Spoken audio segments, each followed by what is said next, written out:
All right, Robert, you all ready?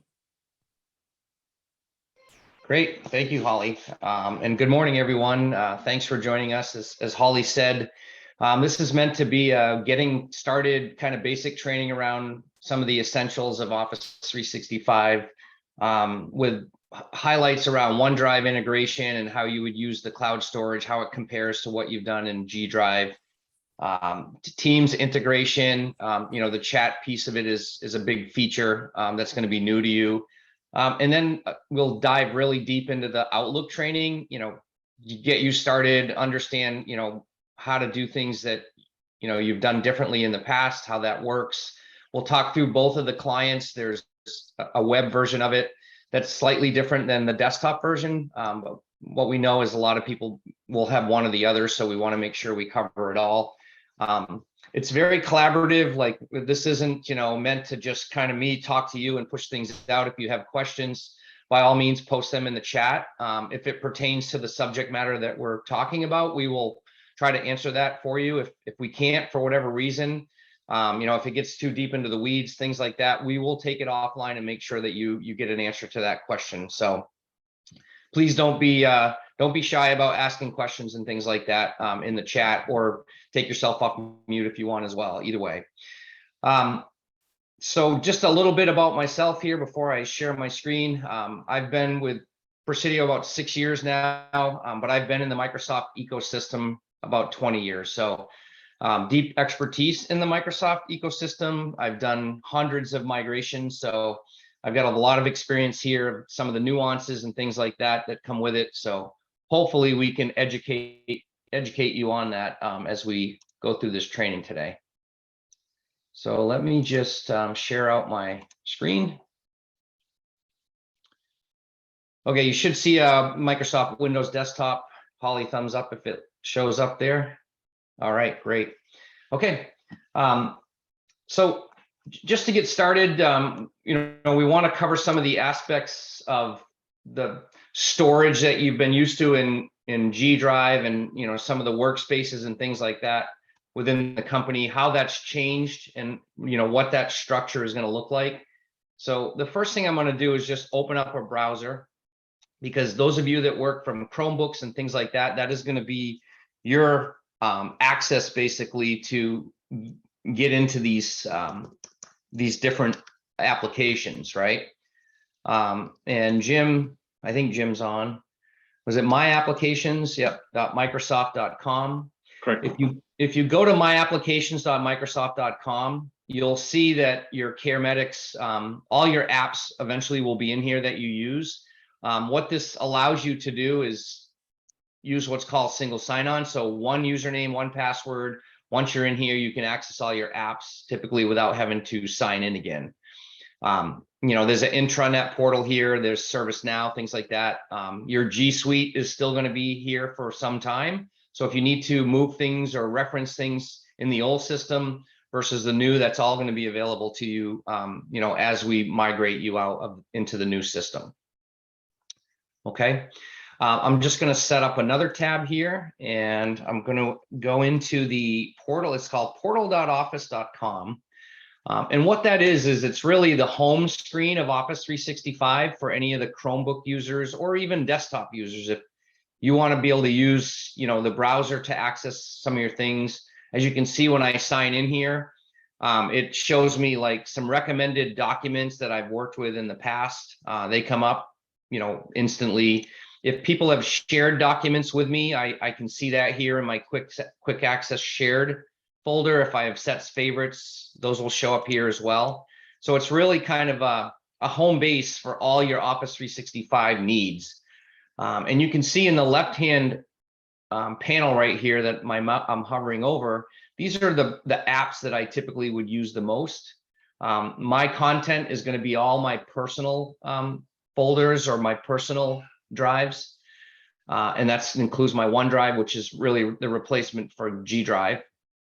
I will see Outlook, which is my email application, Microsoft Teams, which is going to be my collaboration application. I can use that to have chats with people. I can start video phone conversations, audio phone conversations. I can do group chats, group meetings, and really, we'll dive into some of the collaboration that Teams provides. And then I've got my Office applications, right? My Word, Excel, my PowerPoint, things like that.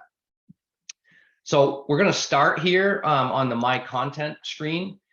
And really, this is a picture of, again, any files that I have that have been sent to me, that's been shared. You can see if I look at the owner, my user profile is training user. So these are all my documents. However, this SharePoint reference sheet here was something that Caleb shared with me yesterday. There's some other ones here that people have shared as well, some FAQs. So it shows everything that I've been working with here over the past couple of days. If I look at locations here at the bottom, I can see, if I'm on my laptop, this will bring up any local files that I have. But then there's this cloud files option here, right? And when I click that, I see that this provides me all the cloud-based files that I have. These up to the top here are SharePoint files, which we'll dive into those first. So SharePoint is an equivalent to any kind of corporate type files that you would have access to, right? So if I go back to the home page here and I look at shared drives, so think of this in G Drive as anything like HR related, IT related, as you can see, finance related. You may or may not see all of these folders in your SharePoint directory, but you'll see something very similar to this, okay? Yep. And this is, yep, go ahead. Hey, Robert, this is Jim. So yeah, this will be aware that this is where your shared drives in Google are moving to. So if you look at your shared drives, they're moving to SharePoint. And if there's questions about how things are mapped when they get migrated across, the IT team has created this folder here called SharePoint folder mapping. And if I click on that, you'll see it brings up a spreadsheet and it should zoom in here. Yep. So when it's zoomed in, it basically will say what the previous name was, I believe, the shared drive name in the old environment, who the owner is. And then as we move across, this is the new location for it as well. So if you're looking for a specific folder and it's in this, let's just call this, let's do e-services products, okay? And if I scroll across here, I can take and highlight or copy this directory here. And if I just paste this into the browser, it should take me right to that SharePoint location. Now, you may or may not have access to it. And if you don't, like me here, I need permission. So I can basically write a quick note as to why I would need access to this. And then I can request access. Okay. Most of the things, if you're an owner of it, you should have access to it. Or if you're part of a group that has access to these folders today, that should map all the way across. So once you click on that, it should open it right up to you. Let me just see if there's any other ones here that I can open. Oh, I don't see any. So let me go back to the home page here. So again, these are all your shared drives. One that I know I have access to is this ITEUS. They've created a couple test folders for me. And if I open these up, there's some test documents in here as well. As you can see, this is a file repository. So from this SharePoint location here, I can click on this and it will open the document up in my browser. Okay, there's not a whole lot in here, but I can edit this document if I have permissions. And it will save everything. You can see as soon as I type it in at the top here, it's saving my changes, okay? So let's just go back to these test documents. A couple other things that I can do here. I can share this with other people. If I click this button here, I can name people within the CareMedics domain. So I'll type Holly, for instance. I can send Holly a quick note letting her know I'm sharing this document. And then I have some permissions down here that I can access. Anyone in the directory can, with the link, is going to have access to edit this. I can make it read only. Okay, I can block it from being downloaded locally. So I've got quite a bit of permissions that I can do within this that allows me to control what people can or cannot do with some of these documents. Some of the other things, if you click the three dots here, these are all your options or menu options. So I can open this again in the browser like I just did. I can actually open it in the app if I'm working from my desktop. I can preview this, which is just a quick little snapshot of the document itself. Again, another place that I can share. You're going to find, there's a lot of redundancy in here, but they really want to make it easy. So I can share it here. I can share it here. I can share it here. So it really allows you to really be able to share it however is easiest for you.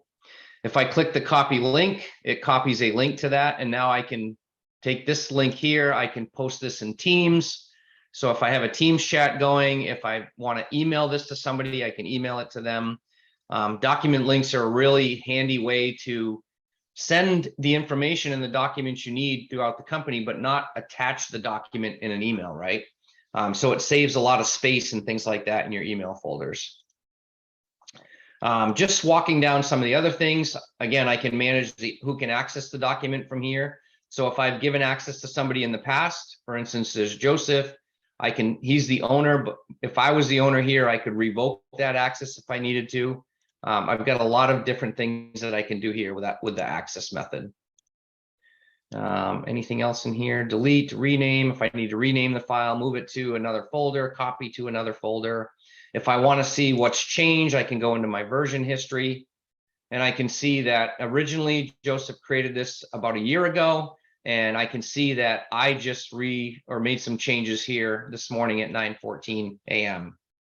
At any time, I can roll back to a version. So if I made changes and messed up Joseph's version, I or he can go in and we can restore that back to the version that it was. And you'll notice it's doing a version number every time something gets changed in there. Okay, so that's SharePoint. Again, that's going to be any files that are corporate level shared with you. Your personal files are still going to be put in this directory here called OneDrive. So we're going to explore OneDrive right now, and you'll see that looks very similar to what SharePoint looks like, with the exception is these are just your files, your personal files, my desktops, my documents, any pictures I might have, any folders that I've created are all going to be in here, right? So if you're a Chromebook user, this is kind of where you're going to live for all your files and opening them and editing them, sharing them, things like that. If you're a desktop user, you have the ability to hit this little sync button up here, and it will synchronize your files to your desktop. So if I open my Windows File Explorer on my desktop, I will see that my folder structure here, here's my OneDrive, CareMedics, matches what I'm seeing right here in my browser. Now, the icons may look a little different. Obviously, desktop has its own icon, pictures have their own icons. The status of these, you can see here in the middle, a green check mark means that it's synced across. A cloud picture of a cloud means that this file is cloud only. And so I'll explain that.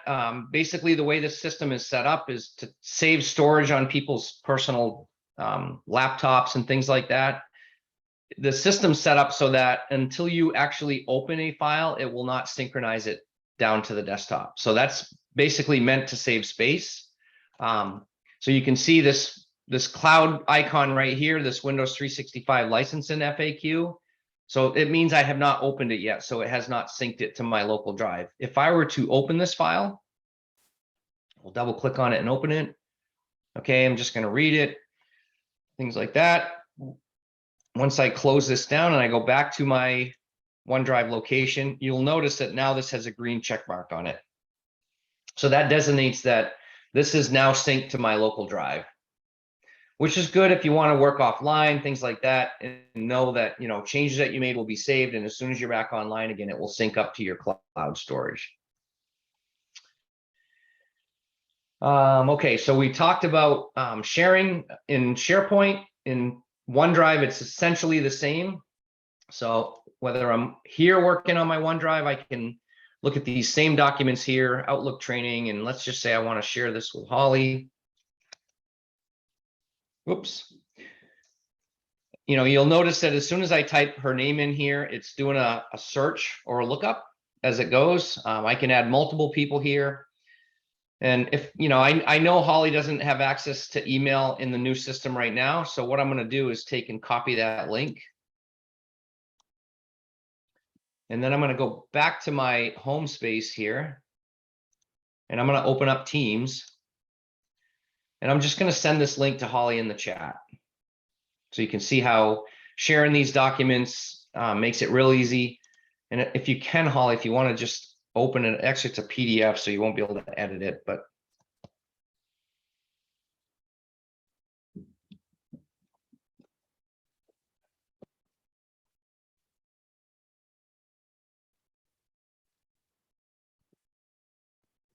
Okay, so I pasted that link in that I copied, and you'll see it highlights it and shows a picture of the actual file. And now she has the ability to go in and actually look at that file. Okay, so let's go back to our OneDrive here. And she just sent a message saying thank you. We'll get into some of the Teams chat things in a little bit here, but at least it gives you an idea of how these links and your cloud storage and things like that, how you can share them with other people. I'm going to share one other document with Holly, something that we can author together. So let's just open up our syllabus here. And I'm going to right click on it this time. And I have a whole set of different options. I can open it, edit, I can share it with Skype. I can share it, which I'm going to do. I can see my history here as well. So let's just share this file here. And again, I'm going to share this with Holly.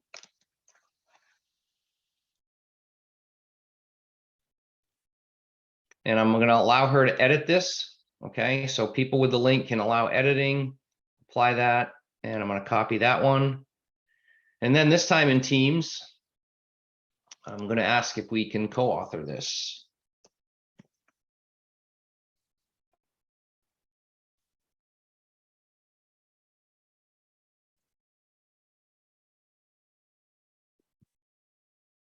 Okay, so I'm asking her if we can make the changes that we need. I'm going to actually click on the three dots here, and I'm going to open this in Word, my desktop app.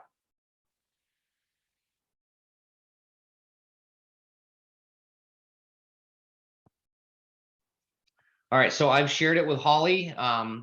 Once she actually opens the document, I'll be able to see her in here working on the document. I'll be able to actually see what she's working on in the document, things like that. There she is. So she just opened it. As you can see, I'm hovering over her name right now. And then you can see there's a little flag in here that's red. All right. And if I hover over that, it tells me who that is. And as she makes changes, I can see any kind of changes that she makes to the document. And while she's making those changes, it's automatically saving. So it's saving all of those changes while she works on it. If you just want to make a quick change, and then I'll show version history on this one as well. Perfect.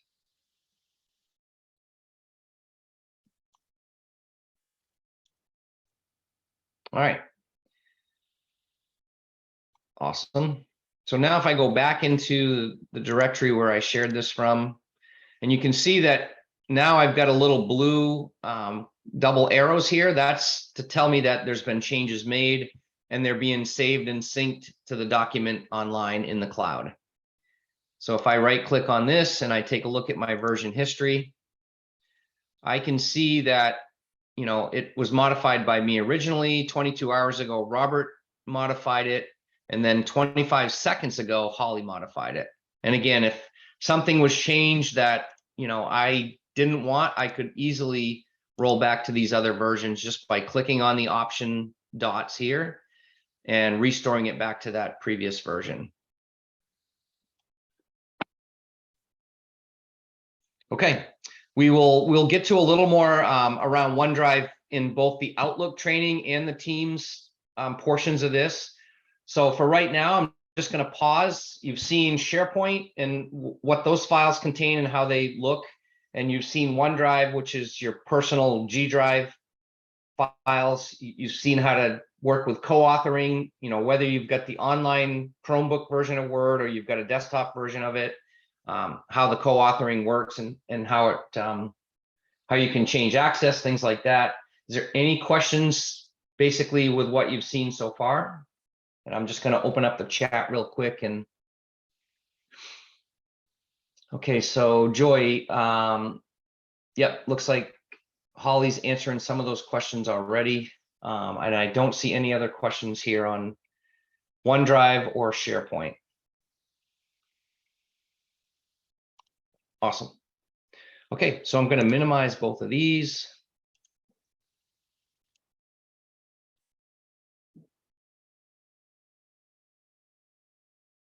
And back to my desktop. So let's dive into Teams next and walk through what that looks like. So for Teams, this is my online version of it. So if I'm using a Chromebook, this is how I would access Teams and any of my applications within Teams. Whoops. And I'm going to open up my desktop version, which is this icon right here down the bottom. And we'll work from the desktop version only because it's a little quicker when you're on a desktop than working from the browser. So if I just come across the top here, I've got a giant search window at the top. This is great if I want to look for certain things in messages or files that were sent to me, or any kind of chat messages, things like that. I can easily do that. You know, as you can see, when I click in it, it highlights the people that I've chatted with recently. So if I just if I pick Robert, it'll pull up the chat that I had with Robert recently, and I can see that you know, he sent me some things, some GIF files, a whiteboard session, things like that. If I wanted to go back to here and maybe search on whiteboard, because I wasn't sure who sent me a whiteboard invite, it didn't find anything. That was probably a bad one. Let me go back.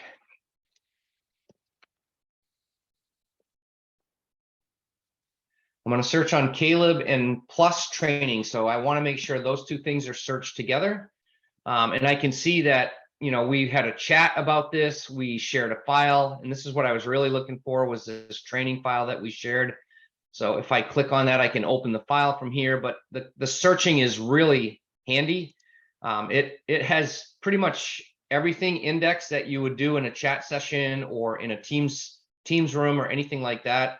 So it's real easy to go and find anything that you need in there. If I open my chat window over here, I can see that here's my list of folks that I've been chatting with: Holly, Caleb, Robert. I've got some group chats here. If I look at Caleb, for instance, you can see that his little presence icon at the bottom is red. And if I hover over that, that indicates that he's in a meeting at this time. And I look over here up in the corner, if I keep going across, I can see my own training user icon, and I'm actually in red as well, which means I'm in a meeting. If I right click on, or excuse me, if I click on that on the left side, I can see I can set some custom status messages.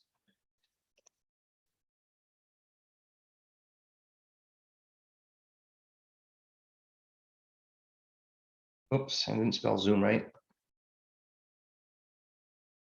Okay, so I can basically put some custom messages in here. I can set it for today, tomorrow, this week. I can get pretty custom with when I want to set this type of status.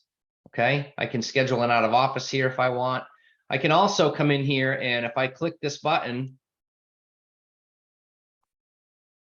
I can actually change my status. So if I really want to show as available, I can. If I want do not disturb, which will not notify me of any messages that come up. So if you're presenting and things like that, and you don't want a feed of people texting you or chatting you, you can do that. I can appear away if I'm going to lunch, or if I just want to be offline, I can do that as well.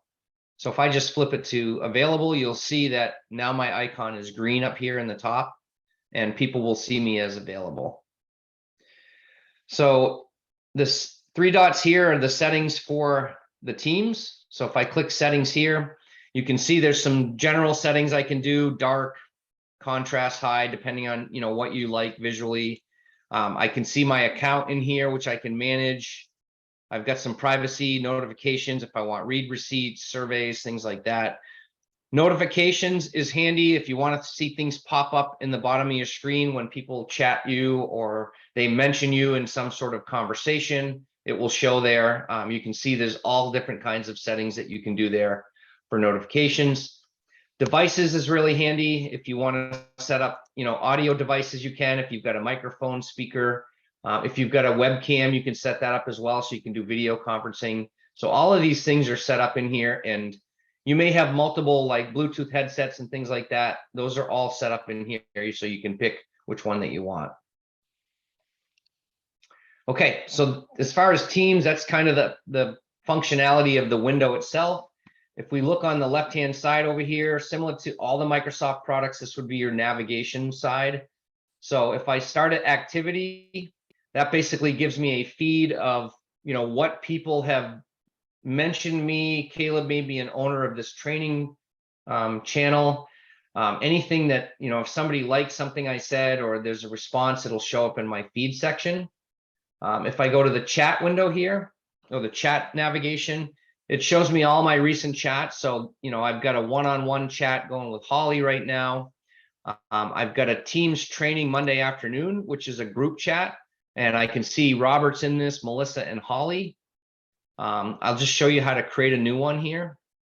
So we'll do a Tuesday morning one. So if I say new chat, I can enter my group name here. So if I click this down arrow, we'll call this Tuesday. We'll call it Teams Training Tuesday morning. Okay, so that's the name of my chat group. And then I can basically add the people that I want in this chat group.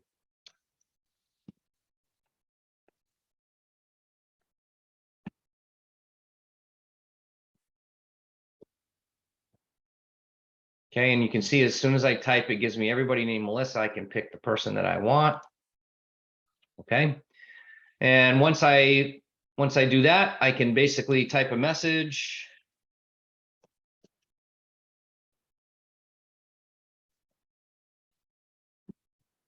And then everybody within that group would see those. So as I type the message, now it's going to add the people to that group.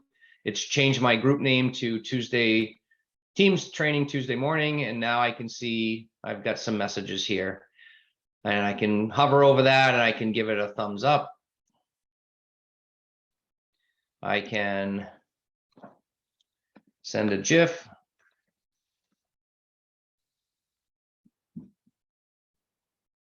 Holly will appreciate this.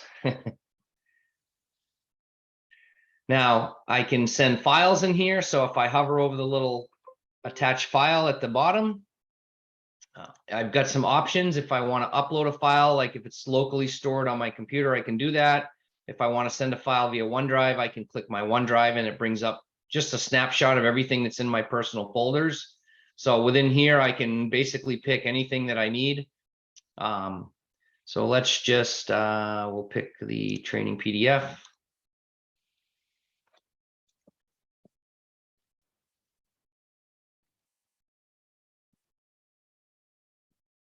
Okay, I can give it a note with it and I can send that to the group.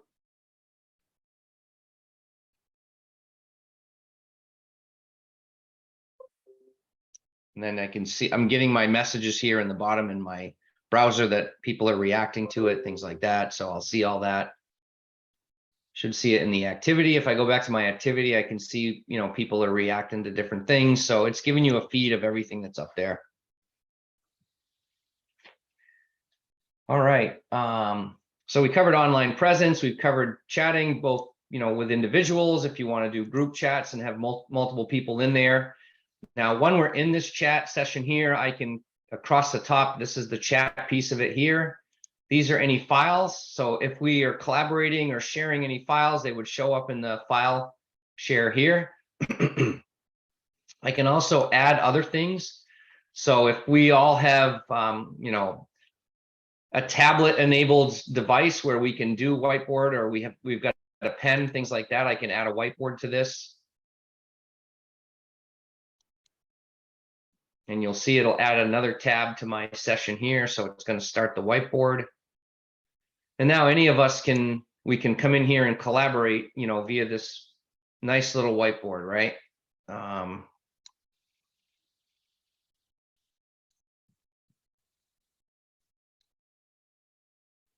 And I can change colors.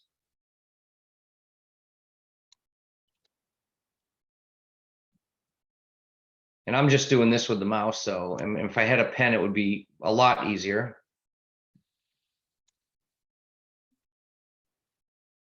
Okay. So I'm doing things. I can hover over here and see that it looks like Holly's doing things within the whiteboard as well. True collaboration, right? Or maybe Melissa. Melissa was doing that. So real true collaboration, as you can see, lots of things that we can do. There's a ton of different applications. I mean, these are just the common ones. We could share a OneNote if we wanted to share notes about what we're doing.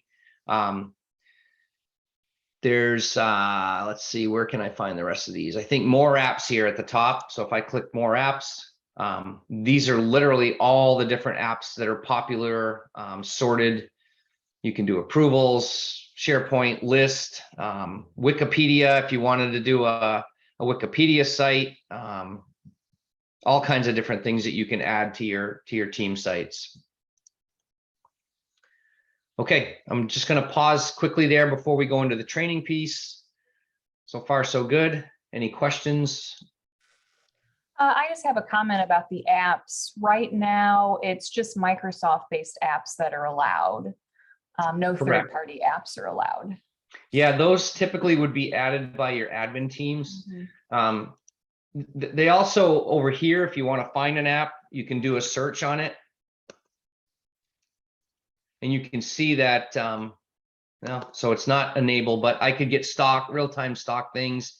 Like Presidio, for instance, has a Starbucks gift card app that's included with this. So if I want to send somebody a coffee or something prior to a meeting, or, there's, some of the lunch ordering apps are out there as well. Those are all things that you can do and add those apps to your team chats and channels as well.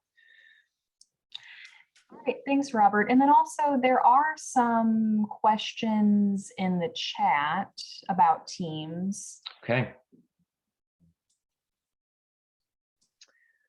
How do you add Teams to the bottom of the screen for quick reference? Great question. All right, so if I'm on my desktop, typically I can either look at all the programs and apps that I have, or I could just type Teams, and you'll see that the Teams app comes up. It comes up over here as well. Now, this is already pinned to my taskbar, but if I were to right click on this, it's going to say unpin, right? And that would take it out. For you, I'm just going to do that so you can see. And if I right click now, I can see an option here that says pin to taskbar. Okay. As soon as I do that, it stays down here permanently. So now if I close this down, okay, so now it's not running. There's no line underneath it, but it's here all the time. So if I need to access this quickly, I just go back in and click this. Did that answer your question? I believe for desktop users, but that question was asked by a Chromebook user. So is there a way to pin the web version? Yeah, so there's no real pinning in the web version, unfortunately. What you can do, or what I would recommend, is depending on what browser that you use, I would just set it as a favorite or a new tab, or even make it part of what opens by default whenever you open your browser. So I'm assuming everybody's familiar with that. So I could say add all these tabs to my favorites right here. And it'll either be my favorites bar, or I can add it to other favorites. So I'll just select the default here. And instead of new folder, I'm just going to call this Care Medics. Okay. And now when I click my little favorites over here, I can see that I've got all my applications in here.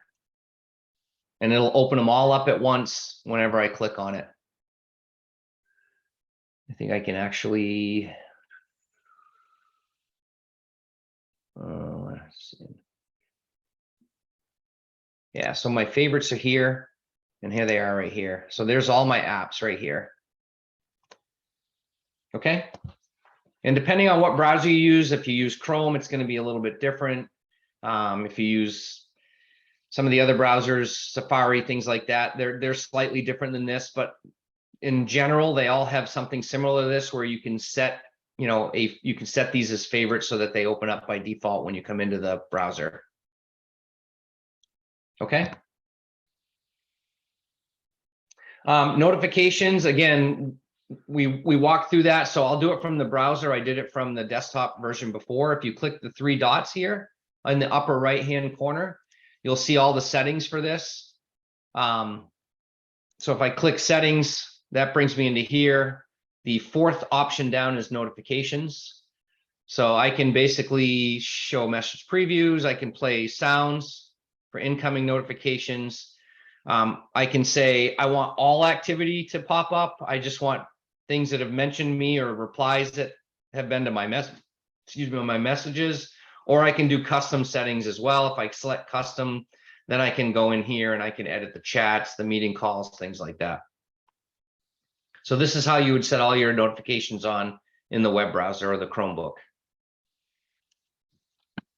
Notifications, do not disturb. Once you turn it off, will you get all the messages you missed? Yes, you will. So you'll still see all that. It just won't prompt you for it. But when you come back in, so if Holly was to, if I had do not disturb on and Holly was to chat me, I would see, let me just show you what that looks like. So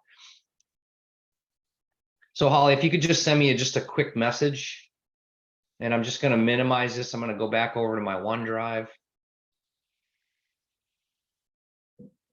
And you can see my icons change now. It's got the do not disturb.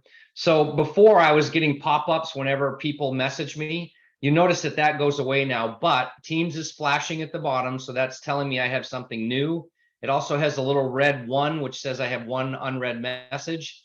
If I look at my Chromebook version here, I'm seeing the same thing that Holly texted me, but it's not putting anything in my face, right? So it's truly do not disturb, but you're going to see everything that was in there before. So you don't really lose anything. Okay, so I can come back in here when I'm ready and I can set that on. I'll come back in here and I'll just take do not disturb off. All right. Good questions, really good questions. Okay. Yeah, so yeah, if you've got do not disturb on, you will not get notifications unless you physically look. That's correct. And then All Robert, right. did you get to the one from Joy? It says, can you add or delete people to the group chats? Yes, you can. So let's go back here quickly. And you can see that, you know, I've got my Teams training Tuesday morning. If I go all the way over here to the right, I see a small icon that looks like people and it says 4. That is the number of people. So I can see if I hover over this, it says view and add participants. If I just click that, it shows me my list of people. I can leave this room or I can add more people to it. So if I just want to add Caleb. And now Caleb is part of my chat as well. I've got 5 people. Okay. I think Caleb is offline, but no, he's do not disturb, but he's in a meeting. So great. So we won't cover Teams too much again right now. This is IT only basically, but these are designated channels that you can set up, and there's a lot more things that you can do in here. You know, if I look here, the applications are more than just Microsoft specific and things like that. I'm still wondering if this is available. It's not. So we won't cover too much in Teams. Eventually that will roll out company wide. This Presidio icon that you see here, if you click on that, this is, you know, if you need further training, and we're actually assigning some courses online, things like that to you that you can take. It's based on your 365 login. So you notice I have single sign-on, so it doesn't prompt me for anything. But when you come in here, there's a whole slew of, you know, deeper dive courses, things like that, depending on what you're looking for. If you look for more Teams-based training, there's 45 lessons in the Teams Essential, 85 lessons that are probably a little bit like level 200, 300 in the Teams 101, you know, just basic how to get started, how to create a team, working with posts and conversations, working with files and folders, adding apps, things like that. So all of these are available to you. As you can see, they're all very short 10-minute or less videos explaining how to do them. It really tracks everything that you do. There's some exams, even if you want to take some exams on this. If you click the My Training, you'll see what the learning paths are that have been assigned to you. So there may be things even outside of Teams that you'll see. If I have any active courses, it would show that. So this is available to everybody for 1 year. And we can extend that as necessary as well, but at least this comes with the licensing that Presidio provided. So highly recommend that you use this training, on your own. Shared drives basically is anything within the SharePoint. So this is an icon that IT has added for you as well. So it's really easy to find those company drives that we were explaining earlier in SharePoint is located here. And then the last thing here is the calendar piece. So this is an integration with your calendar, your Outlook calendar. It's literally going to be exactly the same as what your calendar looks like on your Outlook client. You have the ability in here to join a Teams meeting from here. You can create a new Teams meeting from here, as well as Meet Now, which is, I just want to have an impromptu meeting with somebody, maybe a video call, voice call, something like that. You have the ability to do that as well. Okay. And I think that covers the Teams training that we have. Before we jump into the Outlook piece, is there any questions so far on SharePoint, OneDrive, or Teams? Looks like the chat is empty, so we'll go forward. All right, so back to my desktop. 2 places for the Chromebook users. If I come back to my Microsoft Office home, I will have my Outlook icon right here. So let me just open that up. And then for my desktop users, I've got the Outlook icon pinned to my taskbar right here. And you'll see that if I move back and forth between these, oops, sorry, wrong window. So if I move back and forth between these, it looks very similar, right? And that's the intent, is that these are supposed to look very similar to each other. So let's just pop open a couple of the emails so you can see training user. Which one was it? I'm gonna go to my top here.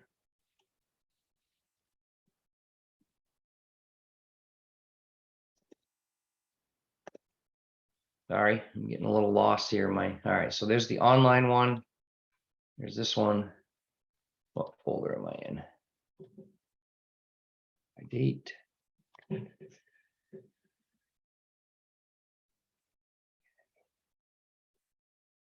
Sorry, I'm just trying to get this aligned so that the same.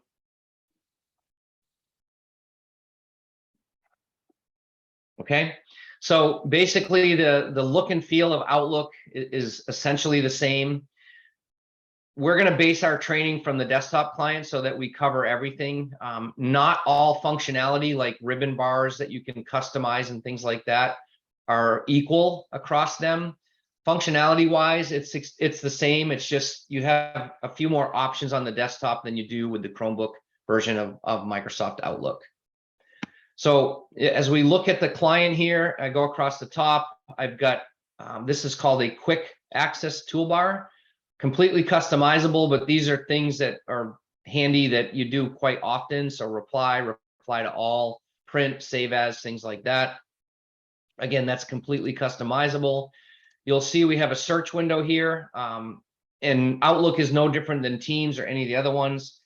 I can search for anything in my email. So I know that at one point I was talking about meeting in our office in Woburn. So I can search Woburn and I come up with one document that I have. And if I open that up, you'll see that this is the text that I'm searching for in the body of the email. Okay. So that text search is really, really handy. If you're looking for something, from somebody, or if I wanted to add Holly and, see if there's a 2019 in here. No.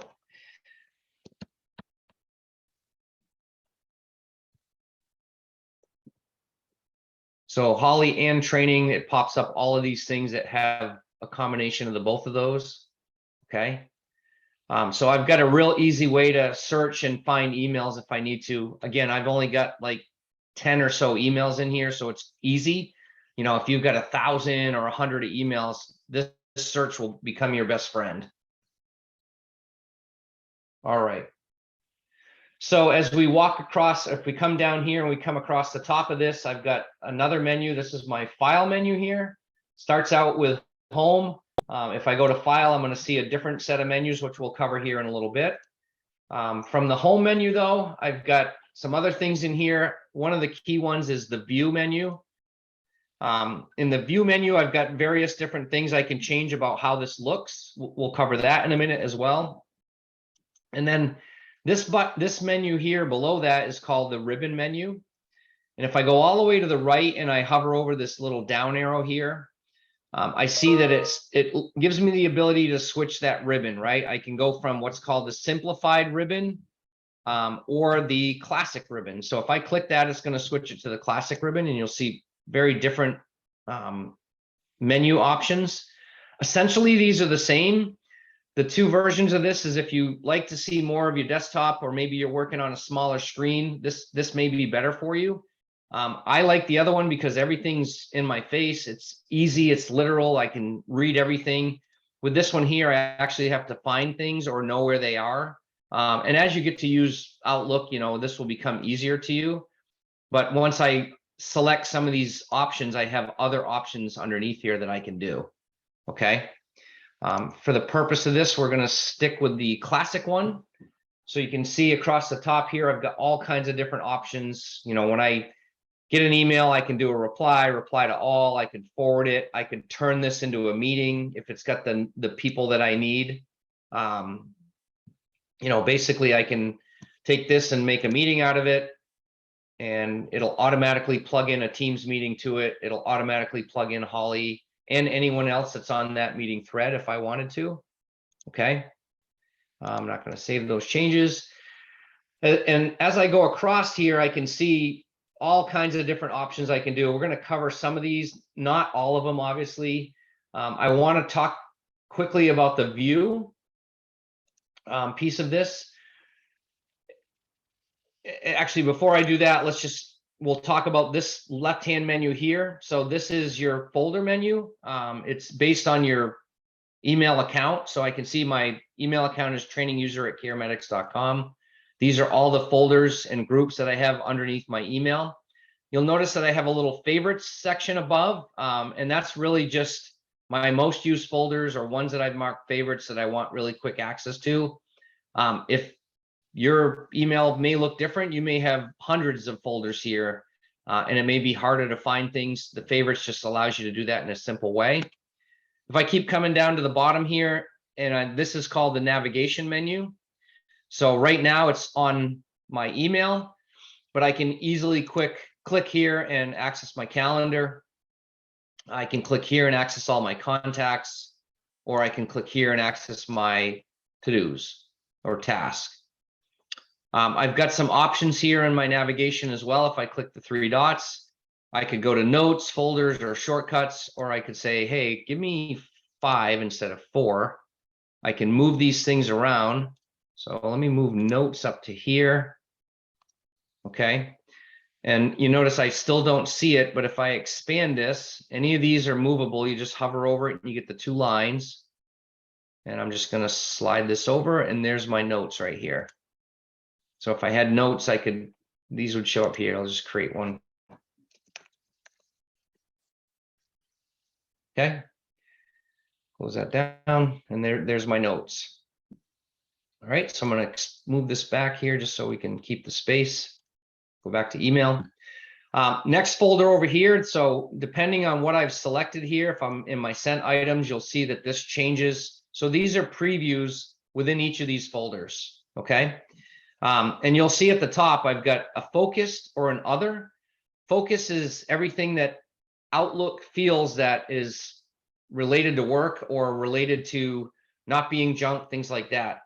There is a junk mail folder where a lot of things may end up in junk, but then things that you may have not marked as spam or junk will still show up in this other section here. So it could be things, maybe from an advertiser or marketing, things like that may not be deemed junk, but it will show up here so that your focused inbox really is just things that are work related and come from people at work. And I'll show you how to shut that off as well. The next thing to know about this preview is how it's sorted. So right now I have it sorted by most recent date, which is the default and what most people use. However, you may want to come in here and sort it by from, right? Maybe I'm looking for an email from Caleb and I just want to come back here and see, here's the 3 that I have from him. Makes it real easy to find them. I can sort by the 2, who do I send emails to? Categories, flags, size, subject, attachments. Just show me my emails with attachments. Okay. Let's go back to date. And then some other options that I have. You'll notice my inbox here is telling me I have this one designates I have one unread email. Maybe it's buried down in the list here and I don't see it. So I can easily come in here and say, just show me my unread email. And it'll just show me that one email that's unread. Go back to all. Or maybe, Holly sent this to me and, I look at it quick and I'm like, okay, I need to get back to that later. Maybe I want to leave this as unread. So if I right click on Holly's email here, I get a whole option of things that I can do. So maybe I just want to leave this as unread. And now I've got 2 unread emails in here. Actually, I don't because it changed the other one. So let me just go back and just change a few so you can see. Okay, so now it's going up. I've got 3 unread emails and I'm basically saving those for later. And then I can come back in later and I can say, okay, let me go through all my unread emails, and it makes the list nice and short so that you're organized and you can look through your email. So let's go back to all. As we move across here, so this is what's called the read pane. Anything that's previewed over here, you can now read once. All you need to do is click on it and it shows you the read. And then, similar to like the share that we showed earlier, there's multiple ways that you can reply to this. I can go across the menu at the top. I've got some shortcut menus here in the actual read piece of it, or I can right click on this as well and I can do reply here. So all kinds of different ways that you can do the same thing. It's just personal preference. So this is basically the look and feel by default of what Outlook is going to look like when you come in here. If we click the view option like we had shown before, there's all kinds of different ways that you can change this. So if I say these here, you'll have to play with. There's a lot of different customizations you can do. Show as conversations is really handy. So if I click that, it says, do I want to do this for just this folder or every folder in the mailbox? I'll just select this folder. And now you can see that it's grouping things together by conversation. So most of these are just one-off conversations. This one, however, there's multiple replies and things like that to it. If I click the arrow, it'll expand it or simplify it or shrink it, I mean. And you can see that when I expand it, it's showing me all the messages in that thread, right? So it's a real easy way to kind of group your conversations together and keep your mailbox neat and tidy. I'm going to shut that off. Show focused inbox. That's this piece here with the other. You can turn that off just by clicking this. And now you'll notice that it's changed my preview to all messages or unread. Okay. We'll put the focus back on. Message preview. I can see one line of the message body right here. If I change it to 3, again, for this folder, now I can see 3 lines of each message, right? But it does tend to clutter it up a bit, but it's all personal preference. So we'll move this back to 1.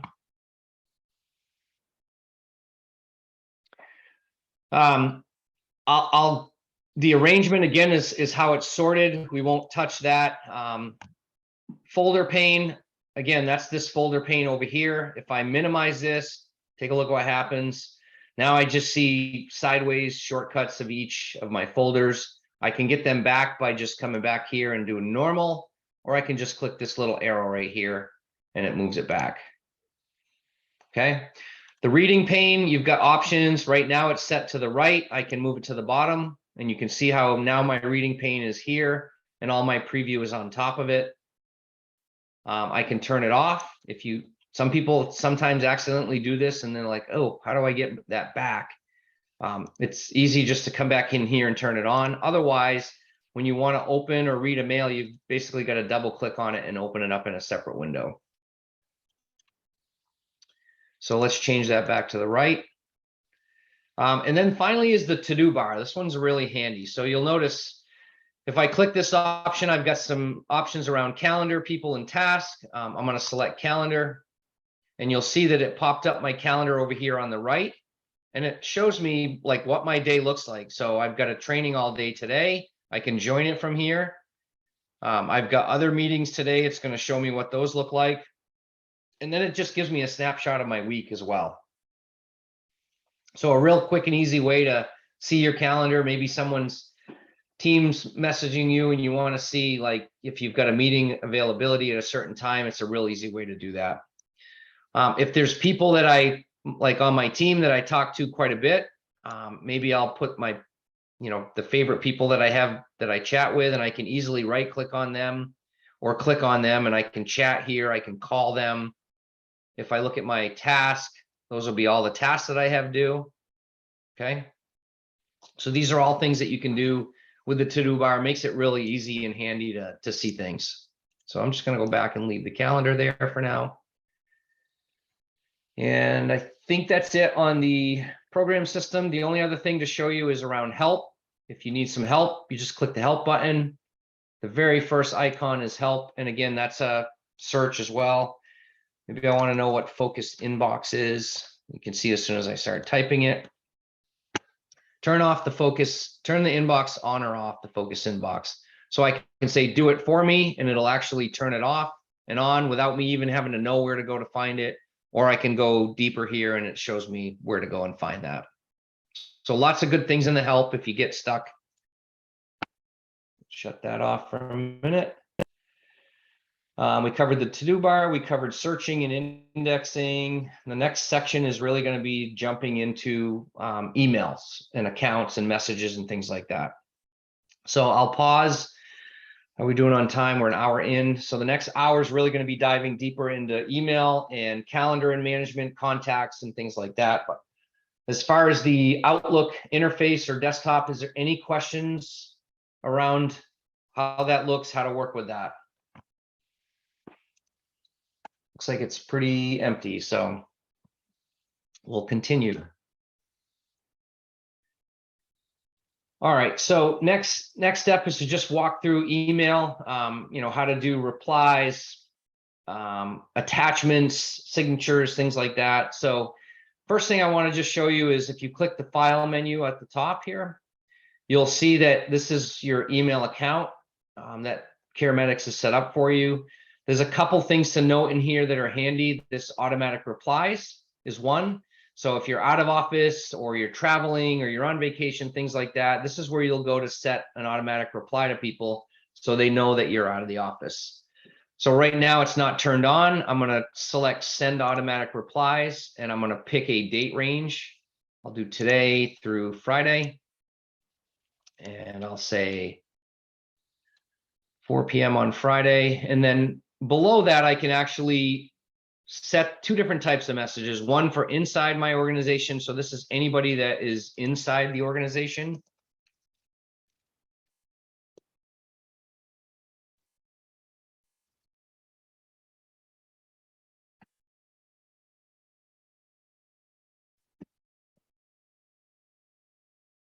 Hopefully I spelled your name right. Okay, so inside, I want people to know they can reach out to Holly in my absence. Outside, I don't care, right? I just want to let them know I'm out of the office. I don't want to inundate Holly with mail from people from the outside. So I set these up. Again, these are customizable. You can do bold, you can do bullets, numbers, all kinds of different options that you have in here. You can include pictures if you need to. And as soon as I say, okay, it's going to turn this on. And I'm going to say yes to that. Okay, there we go. So you can see as soon as I say yes and okay, now it's highlighted this saying automatic replies are on. I can come in here and turn it off. If I go back into my account, now I have this yellow highlighted ribbon at the top letting me know that I've got automatic replies turned on. Okay.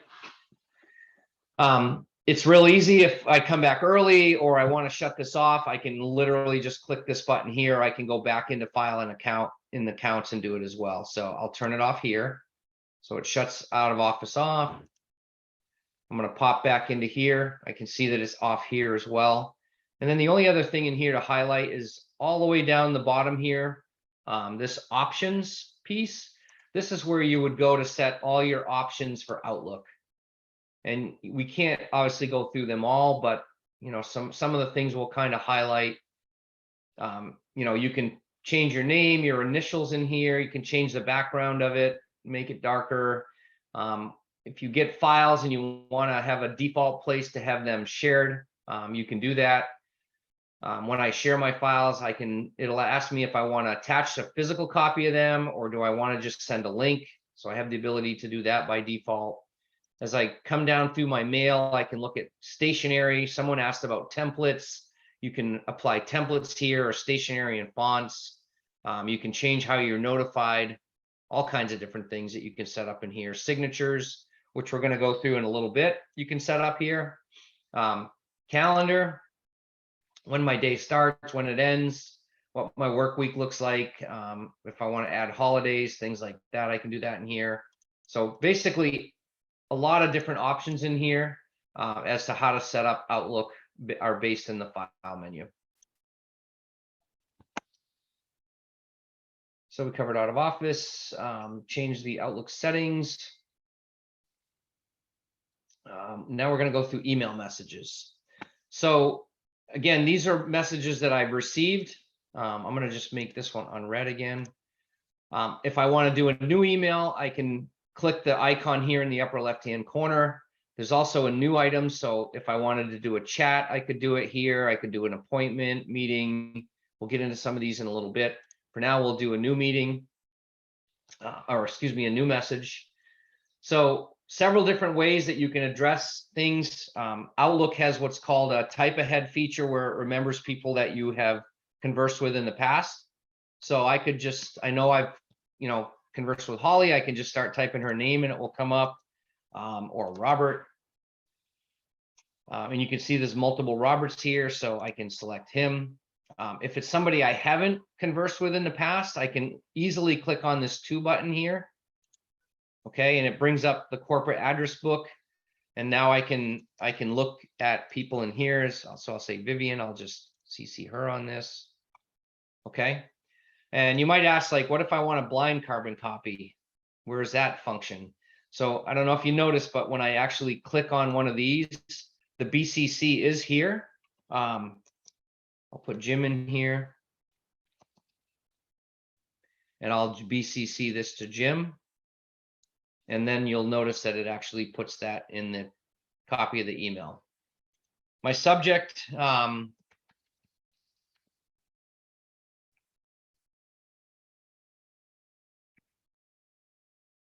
okay, so I've just put a quick subject. And then in the body of my email, again, this is, you know, similar to Word or a word processor. You've got all kinds of capabilities that you can do with text here.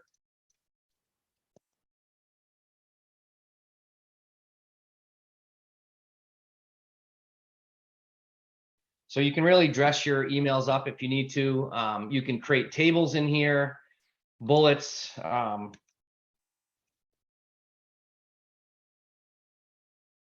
You'll notice like it's doing spell check for me on the fly. It's capitalizing things that should be. I can do numbered list if I want.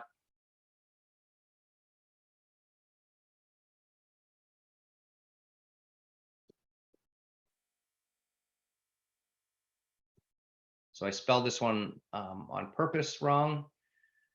You can see, like, if I spell something wrong, it highlights it with the red squiggly. I can just easily come in here and right click on it and it'll give me some options. None of these are what I would want. So I'll have to go in and manually change this one, but it at least lets me know that I spelled something wrong.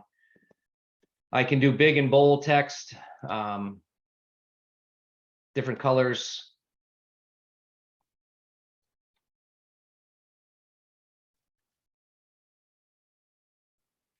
Okay, I can center this if I want. So lots of different things. You you know, with the document, with the email as you move them forward. I can, so a couple other things as I move across here, address book, again, that's going to pop up the address book for me. So I can either get that with these two buttons here, CC, BCC, or I can click the address book and it will bring it up for me. The address books that I have options for are my global address book, which it will keep a offline copy of that. And it will sync it every time you're online. Or I can look at my personal contacts folder, and these are the people that I have in my contacts, as well as any distribution list or groups that I have are all in here as well. So maybe I want to send this to a group of people. I can do that. If I keep going across, I've got the option of attaching files. So if I click this attach file, I'll see all the 10 last files that I worked with, which is really handy if you're working on something and you're trying to get it out the door. You know, before the end of the day, it'll probably show up as the first item that you have available to you. When I actually click these, I just want to see, yep. So it'll prompt me. We went through the settings before. Do I actually want to attach this file, like a copy of it? Or do I want to share this link? So if this is my OneDrive, I have the ability, it knows automatically that it's my OneDrive, and I can either share a link to it or I can physically share a copy of it. Now, if I share a copy of it, it puts it in as an attachment, okay? The one thing with this is that, you know, if you're looking to co-author documents and things like that, this is not going to allow that. It's actually going to send a hard copy of this document. If people make changes to it, you're not going to see it in your OneDrive, things like that. So I'm going to remove this one. So we'll remove that attachment. I'm going to do it again. And this time I'm going to share a link to it. Okay. So looks the same. As you can see, it's telling me who has access. So anybody that has the link to this is going to be able to do and edit it. And this time when they make changes to it, I'm going to actually be able to see that. I'm going to have version history set on so I can roll back if I need to. So highly recommend, get used to using, you know, links when you send them out and not do hard copies of files. Okay. As I keep going across, the next one is link, and that's exactly what it is. So this is pulling everything that I've worked on from my OneDrive, or maybe I've worked on something in SharePoint, as you can see here. So this is a SharePoint document. Let's just insert that, and you can see that it sends a link to that SharePoint document as well. Now this is a little bigger than I want because I've got that bold set on. So let's just shrink this back down. To highlight it here.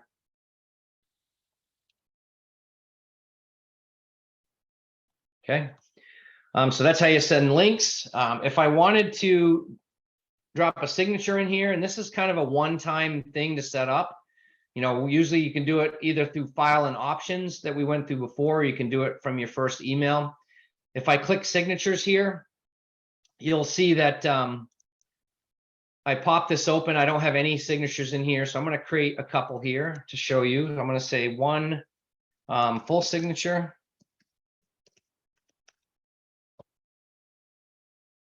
Okay, and then I've got, again, this signature window here. I can pop in whatever I want.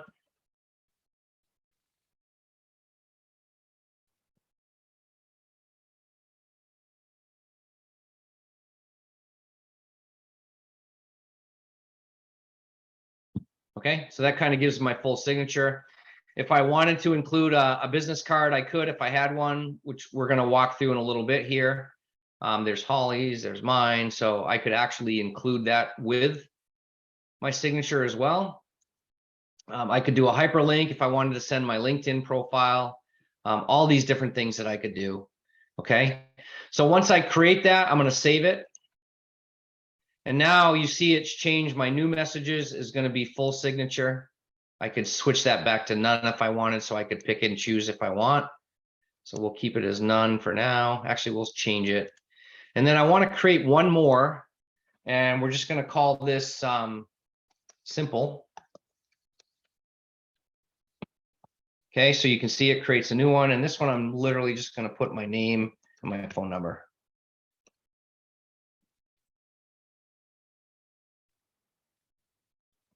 All right, save that. And that's probably the one I'll use for anything that I reply or forward messages to, right? I don't need to have my full signature on every single email. Okay. There's a personal stationery here as well. If you want to set up templates or themes or specific fonts, things like that, you can do that on emails as well. I could spend an hour just going through that. So let's just say okay to this. You'll notice that it didn't apply my signature in here. It will do that next time I create a new message, but I can easily come up here now and say, oh, I want my full signature in here, and it'll drop it into the window. And you'll notice that this is not only a visual business card, but it's a virtual one as well. So it's going to include my virtual business card with this as well. So I'm just going to, I won't send this email.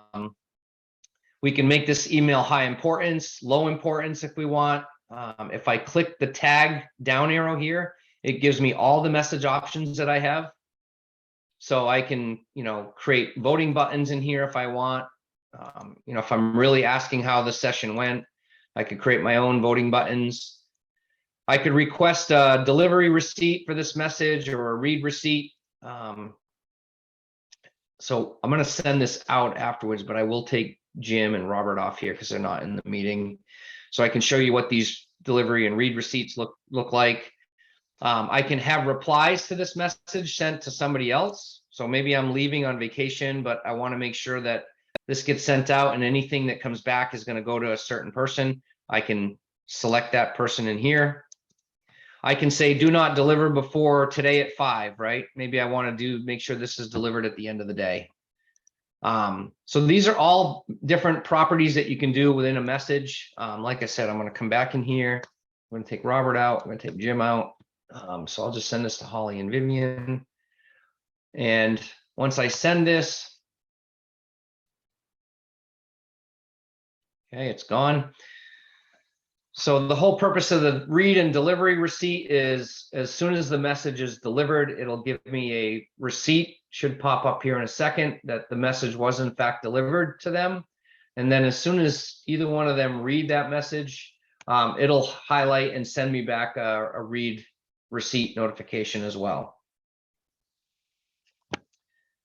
All right, so we've covered attachments. Let's cover one more thing around attachments. So if I bring this multiple docs open here. So when you receive attachments, they will show up in your email like this. There's an icon that basically tries to decipher what type of attachment it is. You've got a few options for saving. If you click the down arrow next to the attachment, you can do a quick save as that attachment. You can upload it to your OneDrive from here, or I could save all these attachments or upload all these attachments as well to my OneDrive.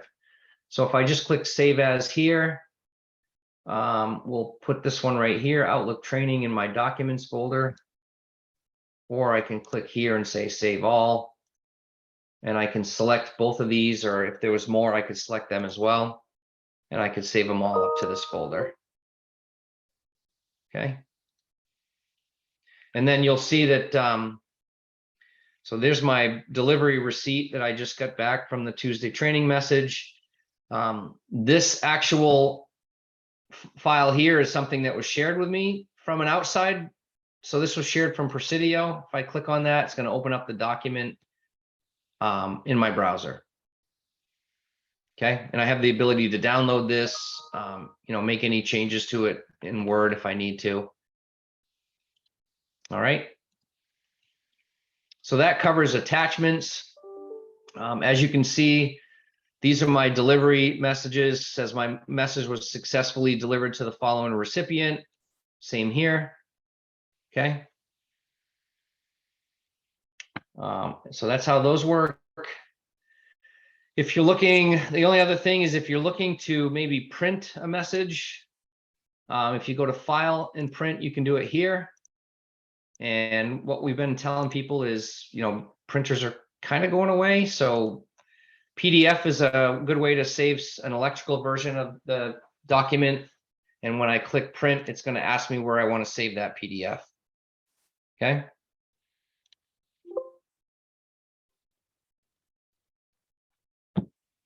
So that's how you print messages. All right, let me just look at the syllabus here, make sure we're still on track. We talked about sorting when read messages, address book, image, VCF file. All right. So a couple other things. Any questions on email? I see the chat. Yeah. Let me just pause here and. Yeah, I sent a couple to you before you move on. Okay, thank you. All right, let me just scroll back here. Notifications. Do you know if you can rename or shorten links? That's So a like in great- Google, a lot of times if I'm sending to a client, like a link off our website or video, Yep. you're able to rename it. So it's super short, not this really long email link. Do we have the capability to do that? So what's cool about this is it'll do it for you automatically. So if I let me go back here to SharePoint, and so this test doc that I did, right? I'm gonna just copy that link right here, copy link.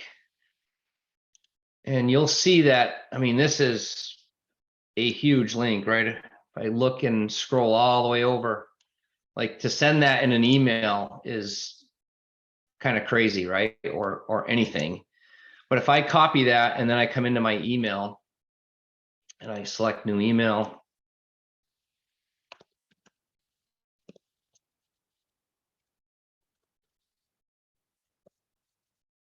And actually, I'm going to take out these here. I'm going to remove this attachment. I'm going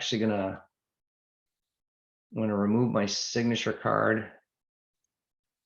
I can do that just by deleting it.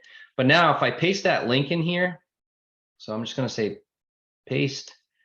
So you notice it shortened it automatically for me, right?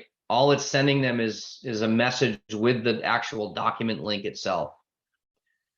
So it has the ability to do that. Now, to your But question, can you rename it? Because I like to rename it so it's very clear what they're receiving. yeah, like. so I think it's a good question. I'm not sure you can, but let me just look at it and see if I wanted to add a, yeah. Wait, I think I saw edit hyperlink. Yep, and I can just, as you can see, I can just click the icon in there and rename it as Change it. well. Okay, awesome. So I can highlight it and I can say no test. Okay, perfect. And the underlying hyperlink of this, so if I want to look at this and say, ooh, did I mess this up? If I just hover over it, I can see that long URL that I copied in here to begin with. Or I can come in here and I can look at show full URL. Perfect. Thank you. Okay. And then my other question was on read receipts. So Yep. sometimes we like to send them to customers, but if they know you're getting a read receipt alert, they won't click on it. What's the case with that? So unfortunately, that's how read receipts work by default. So you're saying I don't even want to give them the option. I just want to know when they've read it, No, right? I just want to creep on them. I want to know if they open Yeah. it or not. Yep. I don't believe there's a way to do that, but let's see. Request a read receipt. Yeah, there's no other option. You know, it's going to let them know now when they get the option, they can basically select. No, So Holly, yeah. can you send me a message with a read receipt so I can just show what my options are? Yeah, will do. So they're going to get the option so that it never prompts them for that again. And honestly, a lot of people do. I even do that. If I get a read receipt, I'll just say, don't prompt me again, just send the read receipt. But there's no way for you to customize it to them. And I don't believe there's any way, like from an admin perspective, we could do it either. So. Okay, I was just curious. Yep. No, good question. Thank you. Yep. Going back to Outlook Online, when do you have to access it that way? With Gmail, we can just go into the email box and it's exactly the same. So Sarah, so I'm not sure I understand the question, but let me just open up Outlook from here. Yeah, So, it looked like you were saying that there was two, like you have Outlook Online and Right. regular Outlook. So if you're a Chromebook user or if you use a kiosk or something like that, you're only going to have one option, and that's going to be this Outlook Online here that we're in right now through the browser. If Okay. you're a desktop user, like you have a physical laptop or you have an iPad or something like that, that's yours or corporate owned, you'll likely have the ability to have either client, right? So you can have all the desktop versions of it, which is what we're working with here. or you can use the online version as well. You have multiple options. Okay. Okay. So when we sign in from our phone, Yep. are we going to be able to see, which version do we see? So the phone is going to have the mobile version of Outlook. It'll look very different than what we're using here, obviously, because it's a small format. But yeah, there's a full Outlook version that'll run on an iOS phone, Android phone, all of those. And it's nice, but it's, there's some nuances that are a little bit different than having the desktop client or even the online version of the client as well. Okay. And again, that could be a separate training class. The other thing we could do too is I know there's some online trainings that we showed earlier that's specific to the phone and things like that. So you may want to look into that as a follow-up. All right, super. Thank you. Yep. Before I take the next question, I'm just gonna, so as you can see, Holly sent me a read receipt, and you can see I've received this. Thank you, got it. I think if I open this, I must have, so here's the thing, I've already set that, I just want to send these read receipts whenever I get them. So it's probably sent her that back already and I didn't get prompted. Typically I'd be prompted, Holly's asking for a read receipt. Do you want to accept this or no? You can decline it as well. And then you have the option of not being prompted again. And I selected that the last time. And I think if I go into my options and accounts, and mail, there's a place in here where I can take that back off.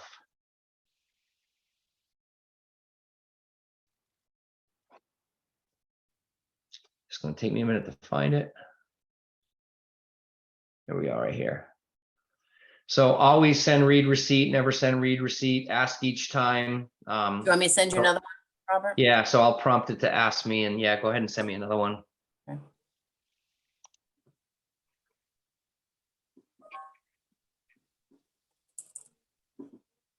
Okay, and let me just see if there's more questions.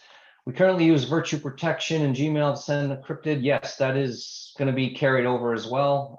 There'll be an option for you to be able to click Virtue at the top here in your menu, and you'll be able to send encrypted email that way. Human Resources is concerned about all the employee files being transferred from shared drive and our personal documents. Do we need to have a backup of our files? I'm not sure, to be honest. I don't know what you guys use as a backup today. I assume everything's already backed up. But we'll take that question offline and we'll answer it in our FAQs. All right, thank you. Yep. And then Michelle, how do you send a secure email? Again, that's with the Virtue thing right here, Virtue for Outlook.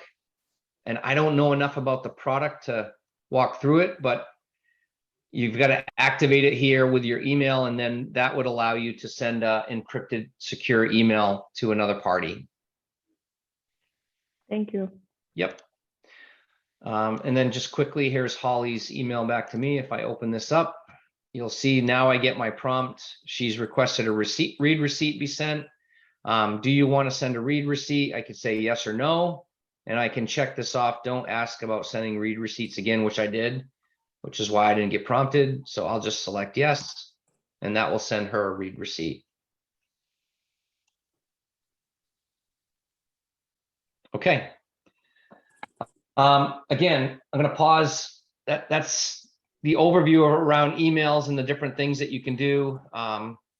Next we're going to step into contacts and the to-do list, and then we'll finish up here with the calendar, because that's usually a big piece of this. So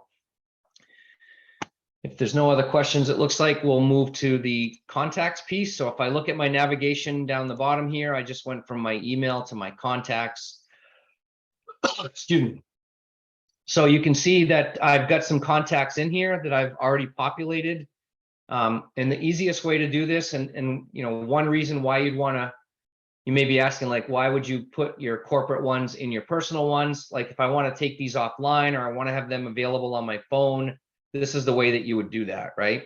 So if there's people that you talk to a lot or you want their phone numbers on your phone, it's real easy. For instance, Holly, I can just hover over her name and I can see all her contact information in the organization, who she reports to, who reports to her. I have the ability here to right click on her name and add her to my contacts. Now, because I've already done that, she's not showing up here. Let me just see. I don't know if I've added Vivian yet. I have a, let's try this. Oh.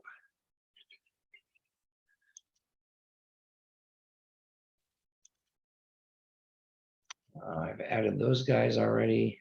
There we go. So Vivian, if I highlight Vivian's name and I right click on it, I can add her to my Outlook contacts. Okay. And it'll pop up basically her contact information as it sits in the address book. I can just hit save and close. And now if I come over to my personal contacts, I have Vivian in my address book. Okay. Some people have pictures attached to them, some don't. If you have pictures, you can easily open these up. I can add anything I want. If I've got a phone number for Vivian, if I need some notes that I want to add about her, if I have a street address, what the office is, I can put that in here and map that. If I want to add a picture, I can simply pull up a picture if I have it and add that in under hers, and it will show up and save under her contact. Once I have this in here, I can do a file and save as, and I can actually save this vCard file that we talked about before. So these VCF files are just virtual business cards. Save that, and I'll save that. We talked about groups. You saw that as part of my groups that I had before. I had a couple. I can create groups are easy. I can create a group called marketing, and then I can add members to it, either from the corporate address book or from my Outlook contacts.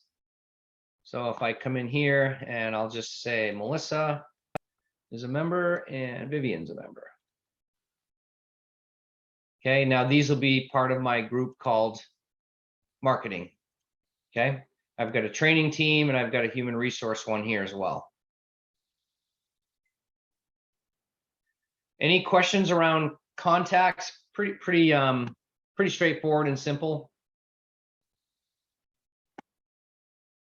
All right, so let's move over to to-dos and tasks. Again, down the bottom, I'll click my navigation. So this is, pretty simplistic task list, to-do list. I can assign these to myself. I can track things that I'm doing. Basically, these can have a start date, a due date. They can have if they were started or not. So let's just make this one do the 20th or start the 20th, due on the 24th. I can set a reminder basically before it's due. When do I want to get a reminder on that? I can set, maybe I've already completed half of this task already. I can prioritize it. Is it high priority, normal, or low? I can even assign this to somebody else. So if I click assign, I can say to.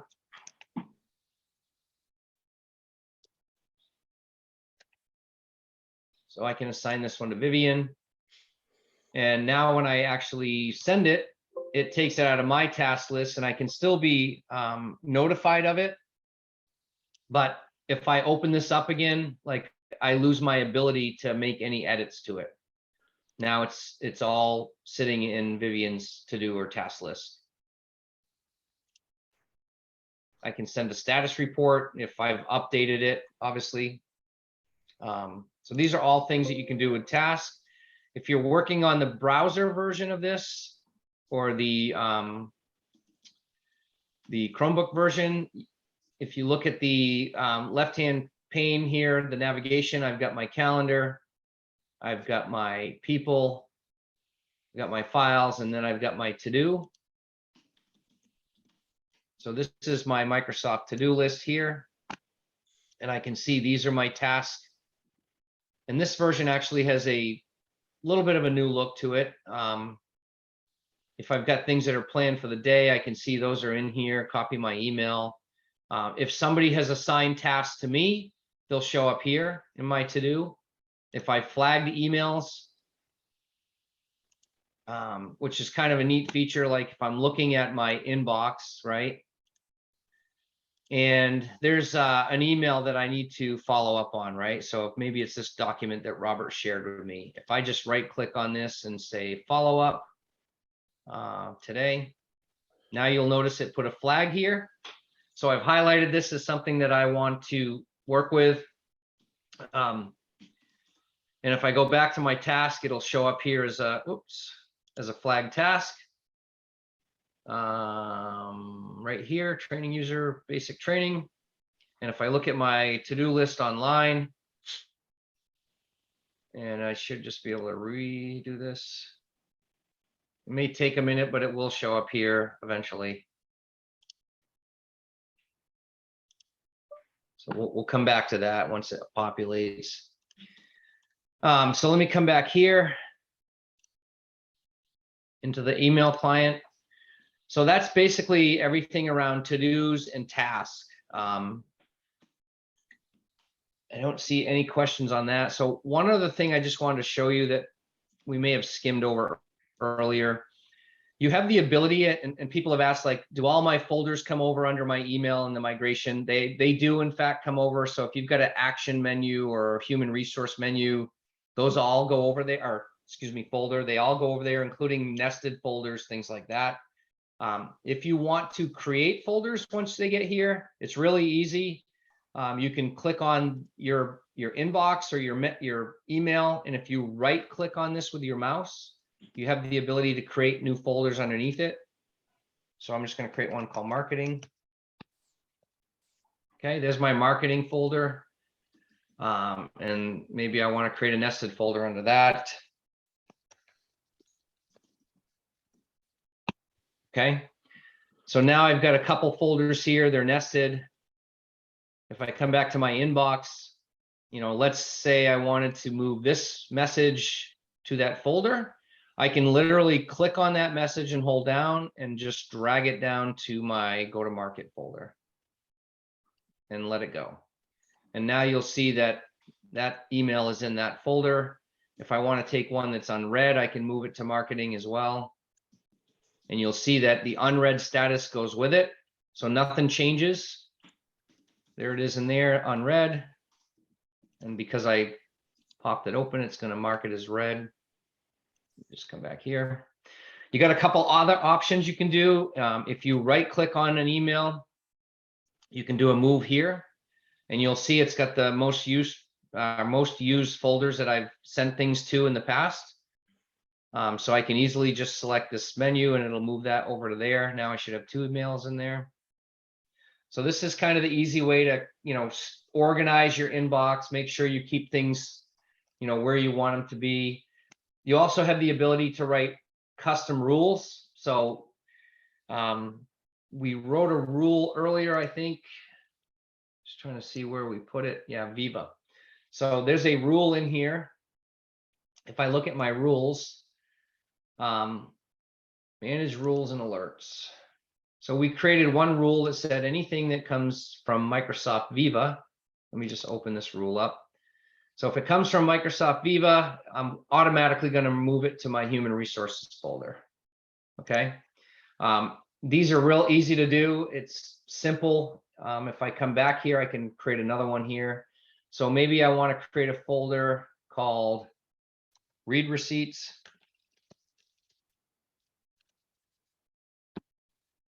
And then any of these read receipts that I have, I just want to automatically move those over to there. So I'll say create a rule. Subject contains read receipt.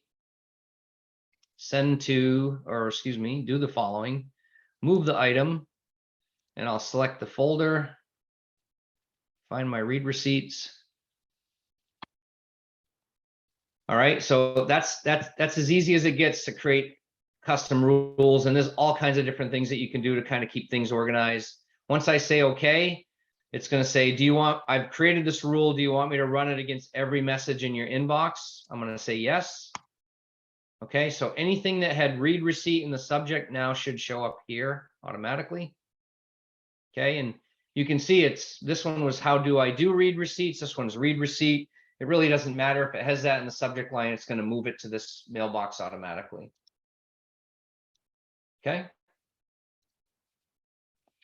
All right. We've got about 20 minutes to cover calendars. Any other questions before we jump into the calendar? So if I look at my calendar, I clicked on it on the navigation on the bottom. If I go to the web browser version and go back to Outlook,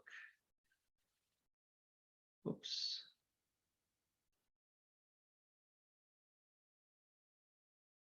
This is my Outlook here, Outlook. And then over here on the left-hand side, I'm going to click the calendar pane. All right, then you can see that everything's matching the way it is on the desktop. This is a snapshot of my calendar. I can look at my week. If I go across the top here and I look at my next 7 days, it'll expand it to what the next 7 days from today look like. Work week is what I had. I could do a full week, so I could see the weekends. I could do the month. I could do a swim lane of my schedule view here. So there's all kinds of different ways that you can view your calendar. If I look at the calendar, I can see things are color coded in here. Those are called categories. If I right click on any one of these, I can see my option for categorization is here. And what I've done is I've set up some simple categories just so I can know that, if I have a training, it's in green. If I have a private meeting, which is usually a personal meeting, that's in yellow. If I have executive meeting, that's in dark blue. I can see that over here. So it just gives me a way to really look at my calendar quickly and kind of see what my day looks like. Some of these meetings you can see are ones that I've accepted. They're the ones that have the solid bar on the left-hand side. However, this one here that Holly sent me, you can see that I only tentatively accepted that, or maybe I haven't responded to it yet. So it marks me as tentatively. Okay, so those are the various different things that you can do around the meetings. Let's go back to home here real quick. So let's say I was out looking out into August, right? And I wanted to quickly get back to today. If I just click today here or today here, it'll bring me right back to the where I was very quickly. I have the ability to look at other people's calendars if they share them with me. So I can add someone's calendar here from the address book.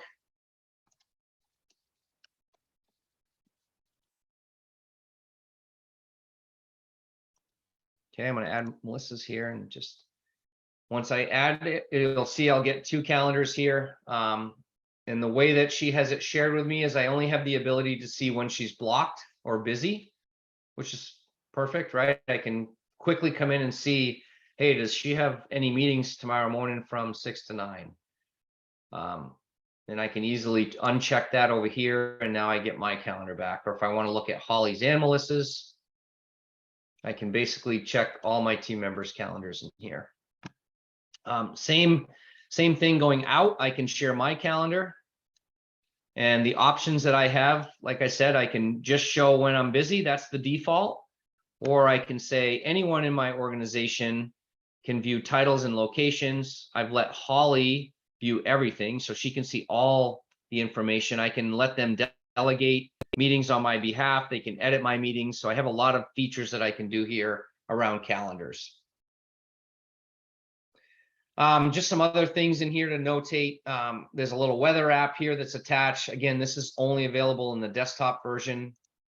You can set your home location if you want. If I look at the calendar here, I don't see that weather app, right? So there's certain things in here you can't see. Again, I can see Holly's calendar on the online version as well. Okay, this one just hers, it just overlays her look and feel on top of mine. Just uncheck that. I can add holidays in here if I want. All right, I can do birthdays if I have them set up. So there's a lot of features that you can do in here. If I wanted to create some new items in here, I've got some options. If I say new appointment, again, this is more like personal type things.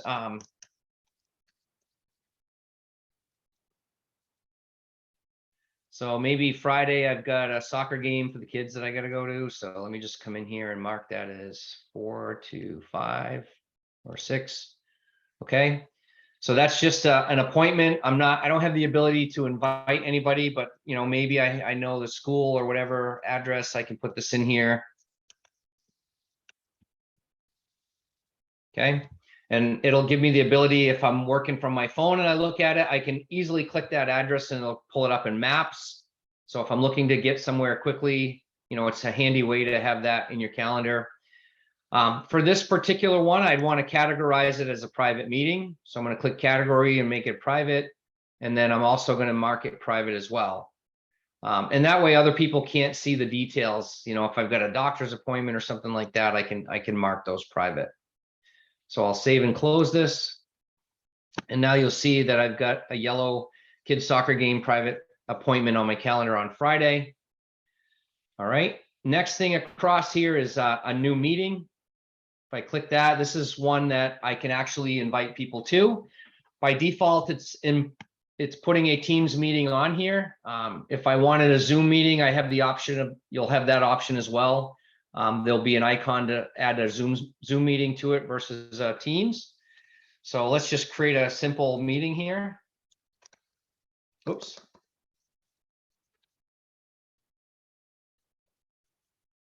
So we'll have a recap meeting of the training today. We'll do Holly, Melissa, and Vivian. Okay. I can make maybe Jim optional on this. All right, and we're going to have it today at 4:30 to 5. I see we got quite a bit of questions, so I want to make sure we save enough time to do those. Again, I'm making it a Teams meeting. I could make it recurring. So if this is something I want to have over the next couple of days, I can do that daily, weekly, monthly. Maybe I want to do this today and have it end Thursday when we're done. Oops. Start 6/7 and 6/9. Okay, so I just set it to be recurring every day at the same time. Okay, and I'm going to categorize this as training. Actually, we'll categorize as executive. We didn't mark it important or private or anything like that. So this is how you would basically set up a video or online virtual meeting, things like that. Real simple. If I want to look to see if their calendars are available, if I just click the schedule assistant up the top here, you'll see that it pulls up all the users that are in my meeting, including Jim, who's an optional, and it'll tell me that, and I'm not sure why it's not suggestion times. Oh, for recurring meetings. Let me go and turn that off. So I'm going to edit the recurrence and I'm just going to turn it off. That way you can see when I don't have the recurrence, it has the ability to suggest times here over on the right-hand side that are free for everybody. Although it looks like there's conflicts pretty much for quite a while. The quick little summary is anything that's in white here is free. Anything that's in light blue is fair, means some people can attend, but not everybody. Poor means everybody can't attend. So maybe I'll just go to tomorrow. And it is white, so I can see that I've got no conflicts tomorrow from 4:30 to 5. And then if I click the scheduling assistant here, I can also see a little bit more detail about each of our schedules. So I can see Holly's busy when it's blocked out here. Melissa's busy. Vivian's wide open, which is great. And so is Jim. So what I'll do is maybe I just want to have that right at 4 so that we're not here too late. I can just switch it to that. Okay. And then if I come back here, I'm going to send this out to people. All right, there's my executive recap meeting tomorrow at 4 o'clock. If I'm coming back here and I want to check to see who's accepted or not, which I will get email notifications if they do, but if I open the meeting back up, any changes I make, I can add a document in here. So maybe I want to, let's see here, add a insert file. Okay, so I can add a file here. Now I can send an update to everybody. I can also come in here to tracking at the top, and I can see if anyone's accepted this or declined it. It will show up in here as well. So I can literally track the meeting as we go. I'm just going to take this attachment out so it doesn't resend. So that's how you set up meetings that you can attend. I know we have 10 minutes, so I want to make sure we save enough time to answer these questions. So let's see what we got here. Is your calendar public for everyone unless you make an entry private? That depends on how it's set up in the organization.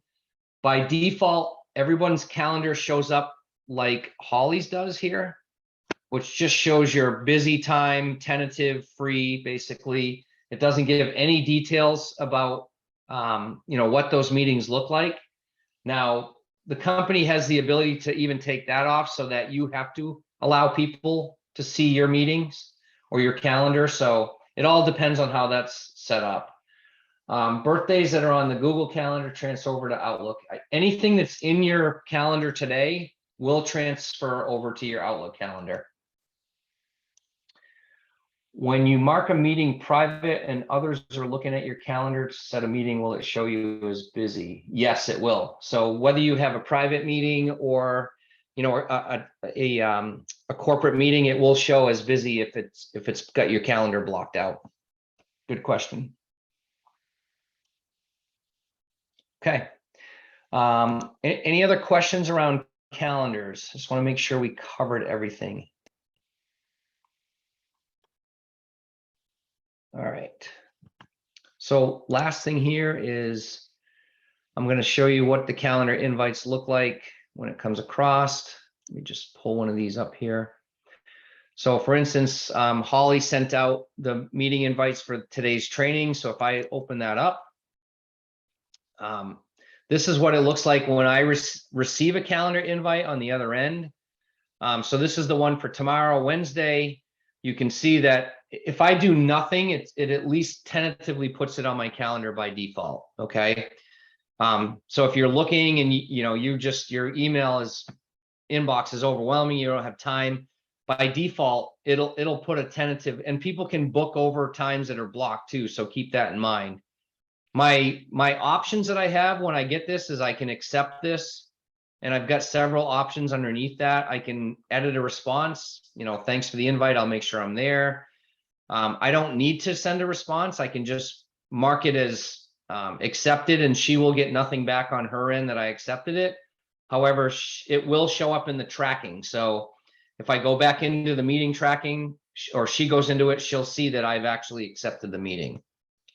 I've got the option of tentatively accepting things, and same thing, I can edit that and provide a comment. I can send a response without a comment, or I don't need to send anything. Finally, decline. For whatever reason, I can't make that meeting. I'll want to decline it and let her know that. Or I could propose a new time. So I could tentatively say I can attend, maybe add a comment as to why, but then look at our calendars and say, it doesn't really work for me. What if we met at 1 to 3, right? And I could propose that new time to her. Okay, so basically it's going to send this back to her that I tentatively accepted, but I'm proposing a new time.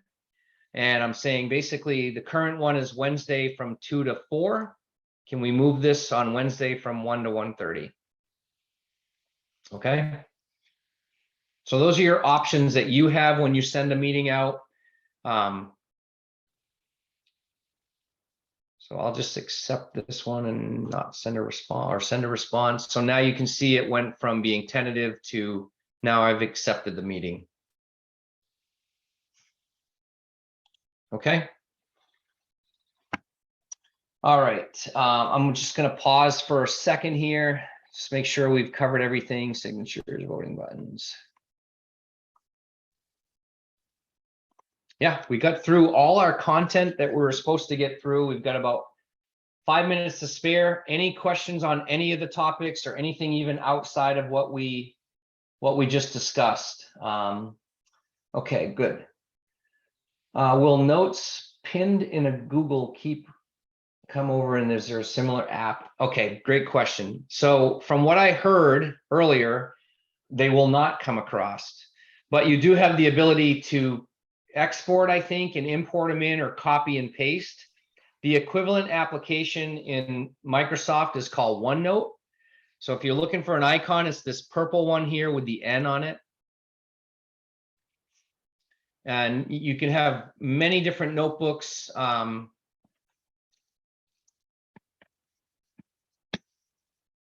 So basically, once you create a notebook itself, then you can add pages to it. So this one here, I'll just title it. And again, this is all context sensitive as well. So I can do bullets in here. Basically the same as your email and things like that, right? I can add pictures in here. There's all kinds of different things that I can do. I'm just gonna attach this title bar here. Let's just do a picture.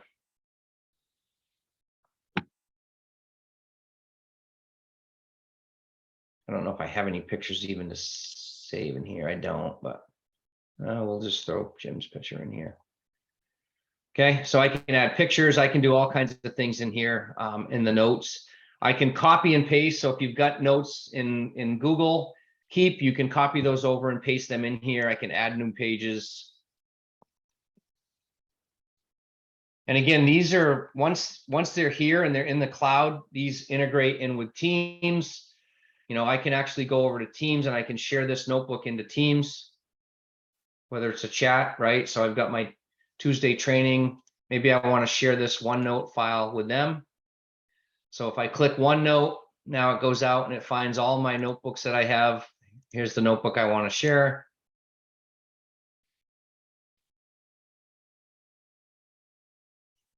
And you'll see that the things that I had typed in that OneNote on my desktop now are shared in the Teams meeting as well.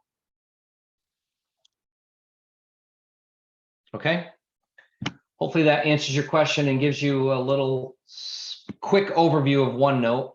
Again, this is an application we could spend probably a couple of hours on by itself. So it is available in the training, the online training here in the Presidio icon as well. So if you would like more information about OneNote, easiest way to do that is to come in here and do a search.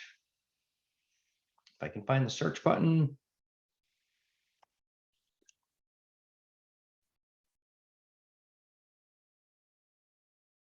Power Apps. I'm assuming OneNote is in here somewhere.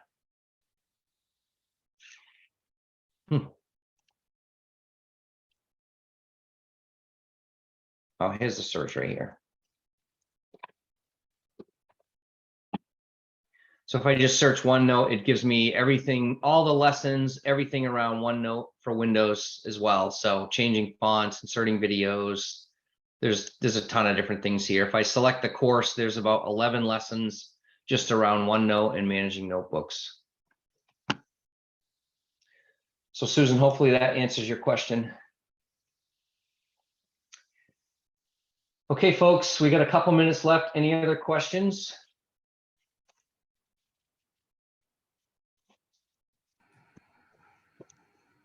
Great. Can I just ask a question? Sure. Sarah. So kind of along the same lines, if you, for your Google chat context, is that going to transfer over or is there a way to save that? I don't believe it transfers over. If Is you there a way could, to save it? yeah, post that question in the chat. That way we have it documented, or if someone's written it down, we'll get a FAQ on that. That's a good question. I don't know if there's a way to export it and import it in or not, the history, but we'll take a look at it and see if that's possible. All right. Thank you so much. Thank you. Any other questions? If not, I think we're at our time. So, Robert, there's one in the chat. are we able to delete messages in Teams? So if you've got a chat going here, let's say I've got this one with let's just do this one here.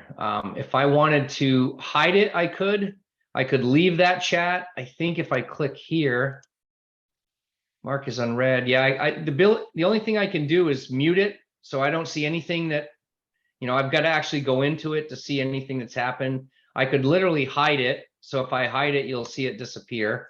Okay, Oh, so no, I now it's meant like gone. when we send a message, because sometimes we're in different groups, like what if we Yep. accidentally put the wrong message in the wrong group? Do we have like the option to delete? Good question.